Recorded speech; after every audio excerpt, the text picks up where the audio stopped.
Hello, my name is Aramberri. I'm a Polish ophthalmologist and I would like to review Quantel Absolu.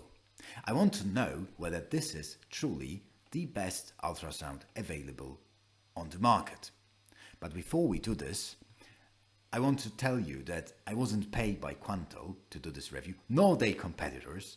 And also, we own the device. We bought it several months ago, although I've been using Quantel Absolu for almost 2 years at a university hospital. So, let's review this device. Alright, let's start from the outside. It's really nicely designed. I like the orange details. There is 21-inch screen, HD, no touch function. Below the screen there is a tiny black dot. This is the microphone, and on the base the giant wheel is the gain function. There is something special about the keyboard because keyboard is customized. So all the function keys have special shortcuts like starting the exam, saving it, changing the probe, changing the eye. All of these functions that are very useful on a daily basis have been set up by the company, and this is really good. On the right side we have several outlets. So there is foot switch, UBM, standardized probe, and also an outlet for the 15 MHz. On the back side there is the master switch and also the power cord. While on the left side there is just one outlet for 20 MHz probe and a USB port that's conveniently located, easy to access. We have a standard foot switch with two functions, freeze and save, but if you have extra money to spend, you can buy yourself a wireless foot switch with 8 different functions. Looks like a laser pedal. One USB port is not enough, we need more, so 4 additional USB ports, LAN and also HDMI is located underneath. You need to swivel the screen. It takes some strength and courage to do it. Another great feature is that the handles can be changed from the right side to the left side, depending on your preferential position. We are right-handed, so we usually have it on our right side. So now it's the time to turn on the machine and let's look how long it takes till it's ready. In the meantime, I'll tell you something about the probe. So what's really special? First, it's 20 MHz probe, and 20 MHz means the resolution is unprecedented because it's 80 microns. But because there is not a single transducer but 5 transducers inside the probe, it's actually able to maintain very long focus without compromising the resolution.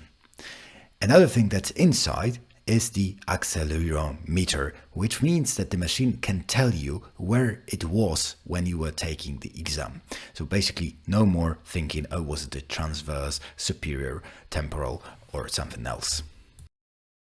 And basically this is the screen you'll see when you start the machine. This search and adding works both ways. So if you just put first letter, you'll see all the patients beginning with A, but if you put my name, you can add me as a patient. So this is how you add patient, and here you can add some refractive values so that you can calculate it faster. This is the screen. You see many functions are already possible. I'm not going to save it, just delete it. And there's another way to search for patients by clicking the details search, and here you can search based on date of birth, exam date, type, gender, patient, physician and probe. Let's just look at all the patients who had scanning with the B20, and this is actually a very useful feature if you're looking for patients with a specific condition. That's how you see it on the right side, and then you right click and go to exam, and this is the exam view. On the top left you see the information about the probe location. So this is this wheel. We can turn it on, turn it off. We can switch the eye. also after the examination, and we can put the A scan. The A scan line can be changed with a mouse or with the gain wheel, the one that's physically on the base. Additionally, we can use the biometry on the B scan, and this is very functional and useful when you have somebody with RD or posterior staphyloma and you're not really sure what in fact you're measuring. So here you have those lines, which the last line is the retina, and you need to like put it where it's supposed to be. Like let's say here I can like demonstrate that you can put it anywhere, but this is not the correct location of the retina. If you're sure, then you just put the bio and then you can calculate whatever lens you want. Another great feature here is that you can compare two exams. They can be from the different modalities or usually follow-ups. This is something that's really, really useful. So both modalities on the large screen. Obviously UBM can be zoomed in, zoom out. You can correct the gain function as you wish. Anything can be changed, and then you also have the marker for the location of the probe. Same principle goes with the scanner. What else can we do? Well, we can measure things. We can use the caliper option. The measurements is displayed on the right, top right corner. We can measure the area, space. We can also measure the angle. And another thing that is specifically designed for marking is an arrow function, which definitely is something that people use, and I use it quite often to just make sure that I don't miss it on the next exam. More measuring options are available when you have the UBM image here, except for obviously the caliper and area. You can also measure the iridioscleral angle, and we have the RAA, IT, ACD, and then different sizes, just the standard one. All the black and white can be changed into color coded. And then we have like three options. We have the negative, we have the emboss, and we have edges. And this applies both to UBM as well as to the standard B scan, also the negative, which is probably quite useful for some tumor patients.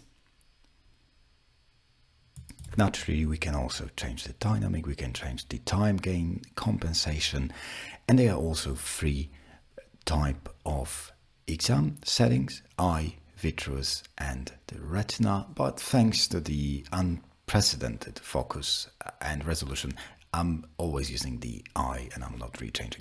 All the examinations are recorded as a movie up to 400 frames, and you can save it as a movie or a still image.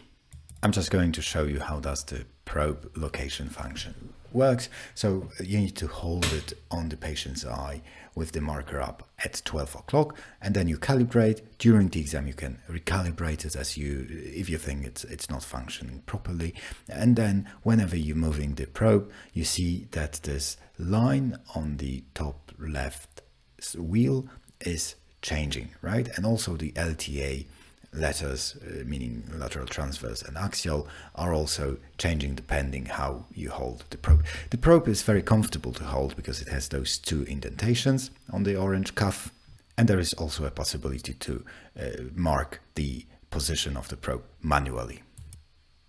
I just want to show you the settings. So let's start with the first general settings, main settings. The language, we can change English into German, French, Spanish, and Polish. The date settings, the basic patient settings. Next comes the user management, so the physician or the examiner list. Also, we can add here logo and our clinic. Next thing that we will see is the probe settings, so the default probe, gain function, dynamic, TGC, everything that will be default. And then IOL, we can add here different formulas, we can add here different IOLs. And then we have the report settings, we can modify the footer, header, we can add our own signature, and then the default templates on each. Then we have the exam settings. We can modify the number of frames per examination. And then we have the export settings. So where is the default folder? When it comes to the parameters of the hardware and software, this device runs on Windows 10, Intel iCore 5 6th generation, 16 gigabytes RAM, SSD is 128, and it works perfectly when it comes to running on the machine, and also 1 terabyte for the HDD is pretty sufficient for smaller clinics. We have integrated Intel 520 graphics. It is sufficient for this machine. I've never had any issues with the graphics. So let's compare the Quantel Absolu with Quantel Aviso, so its predecessor. Quantel Aviso was much larger, so you need a separate PC screen and also a base. It was slower, the images were not as good, and also the this whole software was not really user-friendly. When you exported the images, they had very faint A-scan, which was terrible. To summarize, Quantel Absolu has much better resolution than the previous version. It has automatic location, the probe which is great, and the software is also much improved, as well as design, and also it's more compact than the previous version. When it comes to cons, well, firstly, I would like to see touchscreen, and secondly, unfortunately, if you have the full option, so UBM, both B probe, standardized probe, and a wireless foot switch, it's going to be super expensive, like a decent OCT. But nevertheless, I think that this is absolutely the best ultrasound available on the market. And if you have the resources, if you have plenty of oncology patients or retina patients, this is the device that you need. Thank you very much for your time. Leave your comments below, and please subscribe to my channel, because hopefully I will be reviewing more ophthalmic devices. And goodbye.